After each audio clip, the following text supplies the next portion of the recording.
Hi, and welcome to Citrin Cooperman's Citrin Conversations, sponsored by the Citrin Cooperman Real Estate Group.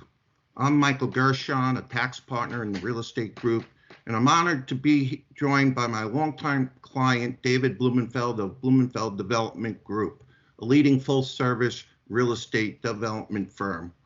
David, thank you for joining us. Thanks for having me.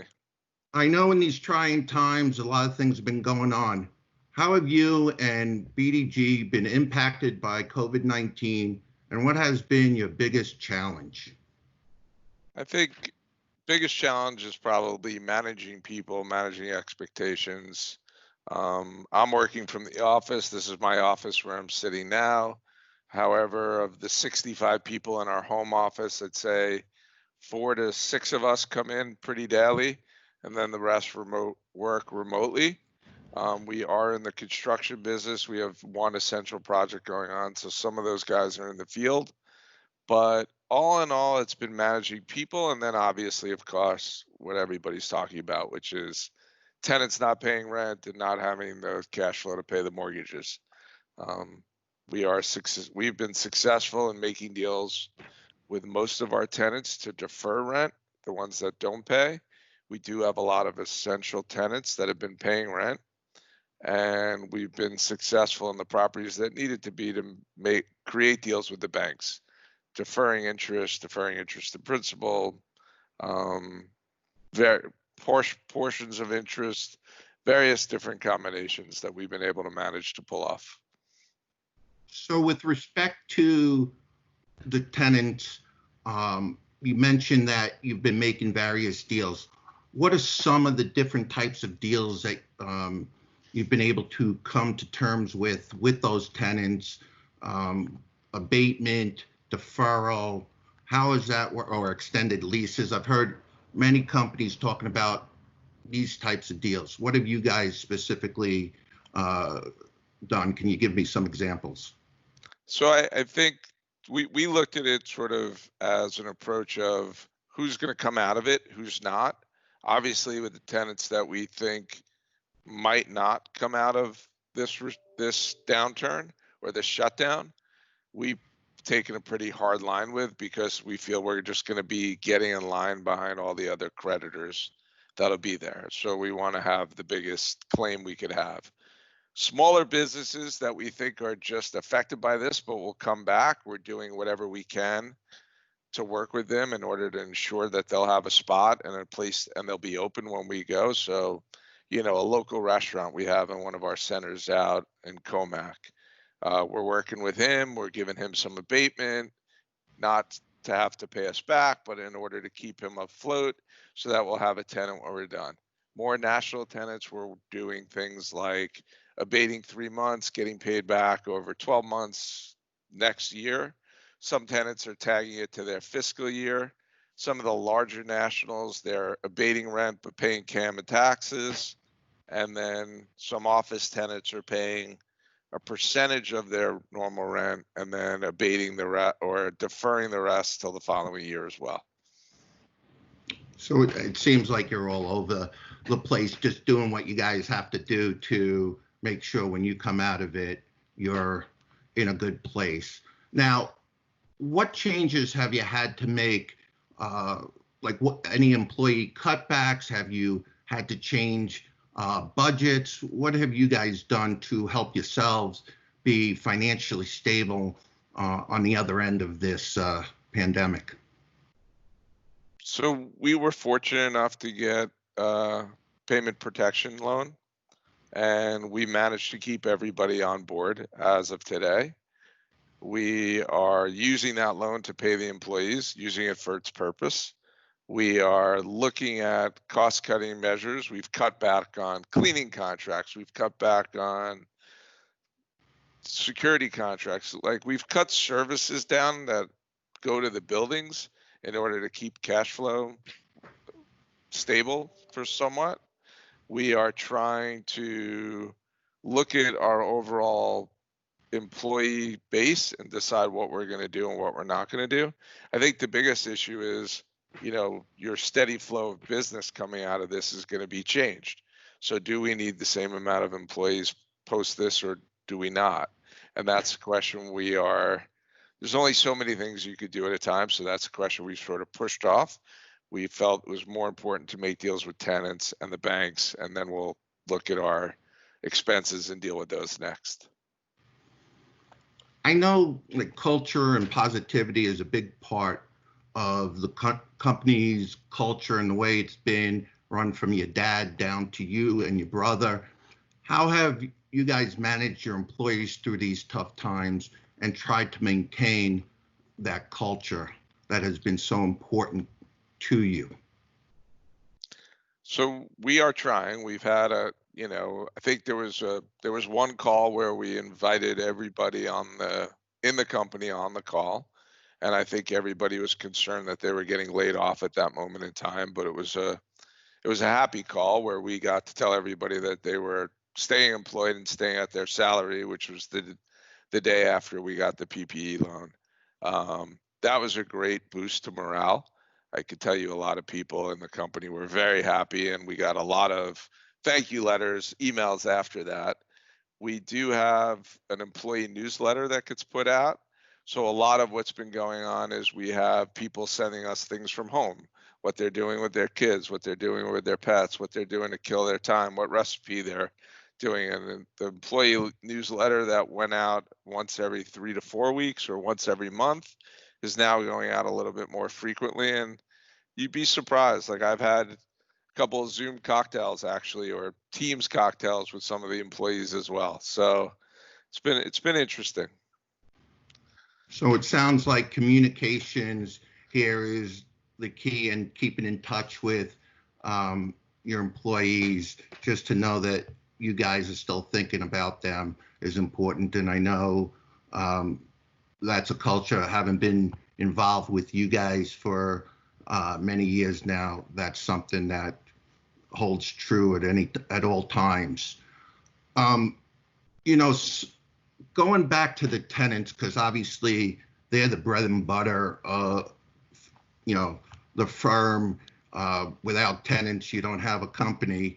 But some tenants are following a herd mentality and trying to make alternative arrangements to their rent payments. What methods have you used to discern those in need for abatement or a deal versus those that are just looking for a free ride? It's interesting. We have a lot of being a lot of retail tenants that we have. A lot of those are relationship based. So we've signed 3 new leases in this shutdown, which is interesting. But we tie that into sort of, okay, we'll help you now. We'll give you, in one instance, we gave a rent abatement, and we extended the lease, and then we expanded the space. So after the shutdown. But we have personal relationships with a lot of the tenants. So in that instance, it's worked our favor. And then there are tenants we have, we have a family office in our portfolio of a hedge fund guy who I know is buying stock up right now at a low price and probably going to make a fortune from this downturn. And he was the first one to say, I need my rent abated in full for the year. And my answer to him was, this isn't your opportunity to take advantage of me, and I think you need to pay rent.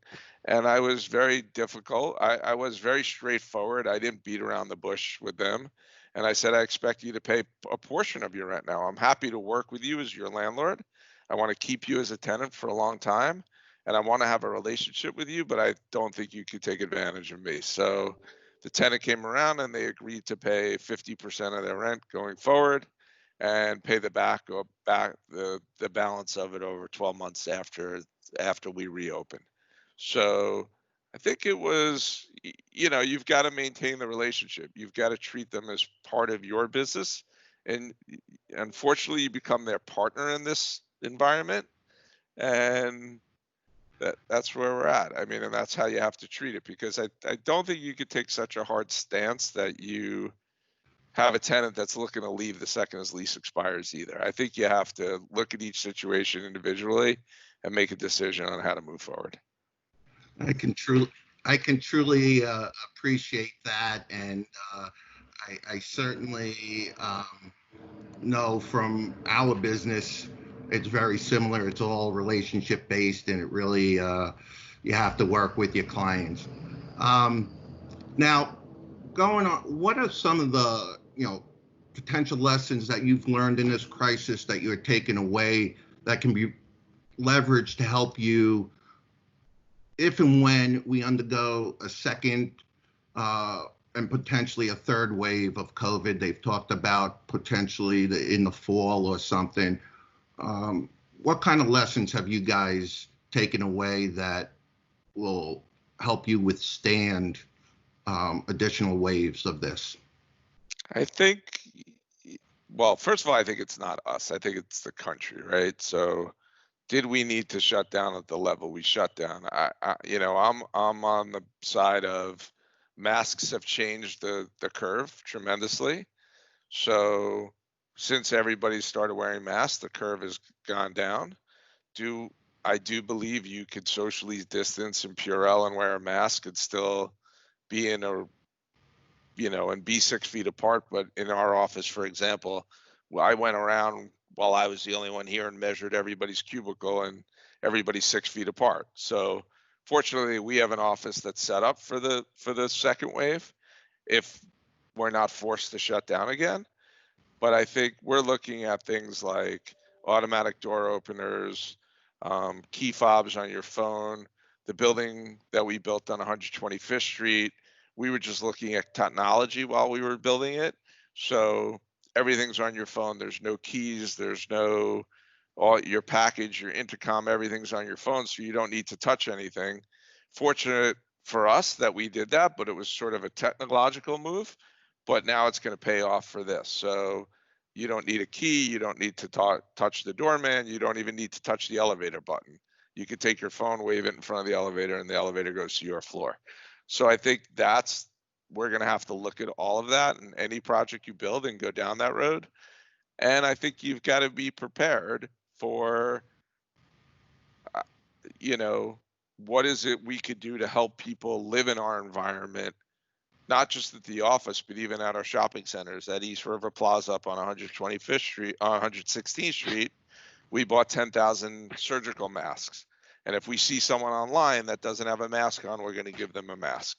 And we're going to do what we can to make it more comfortable for everybody. So I think it's creating an environment where people feel comfortable while they're sort of uncomfortable. And that's what we're trying to accomplish. Sounds like you're doing everything that you guys can. Takes me into kind of my next question. You guys have always been very philanthropically inclined and involved in the communities where your properties are. And some of them are some of these lower economically or the economically challenged areas. Now, what have you been able to do to help these communities at large and keep those residents positive? So I'd say the area that we do that the most is probably East Harlem. We have a philanthropic fund up there that the tenants all contribute to, that we contribute to. We've been giving out, like I just mentioned, PPE at the site. We've been called and asked for help on food or buying PPE for government agencies or hospitals. We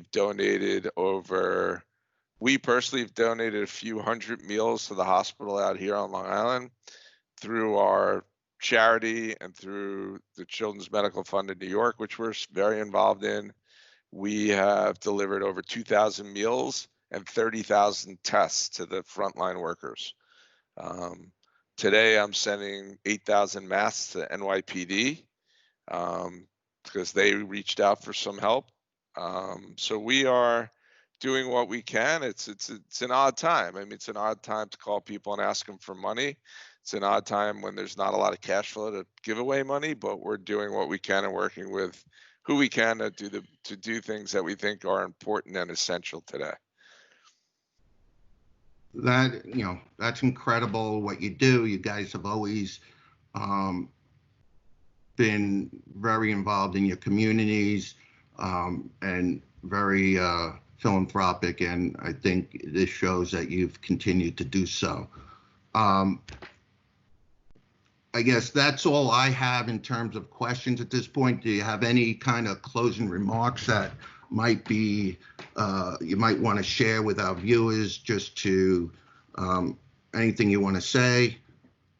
I'd say in these times, like, we have one project that's essential that's under construction right now. So I have 4 or 5 of our employees on a daily basis at the construction site. I try to speak to all of them every day. I call them and ask them if they need masks, if they need gloves. I bought them hazmat suits if they wanted them. None of them obviously took them or weren't aware of them, but the disposable paper ones. Um, Keeping in contact with your employees that you work sort of daily with, and checking in and saying hello and ask them how their family's doing, and I think making them feel attached to the company still is very important. I think it gives them a reason to be productive while they're at home. I think it would be very easy for a lot of them to go sit in the backyard and look at their email and see when they have a voicemail and respond to that. But I'd say the more you talk to them and more you engage with them, they definitely want to do more for you. And I'd say hats off to our employees, because they've really been amazing in doing that. So that would be my advice. Stay close now more than ever. A lot of people say don't be personal in an employee-employer relationship. I'd say now more than ever, it's probably the time to cross that line and do that. Well, David, I truly appreciate you giving us your time today. Again, with my relationship, I know the leadership you, your brother, your father provide, and it's a great firm. And but we appreciate your time today, and look forward to continue working with you and helping you in this situation any way we can. And again, thank you, and we'll talk soon. You got it. Thank you, Michael. Good talking to you. Be safe.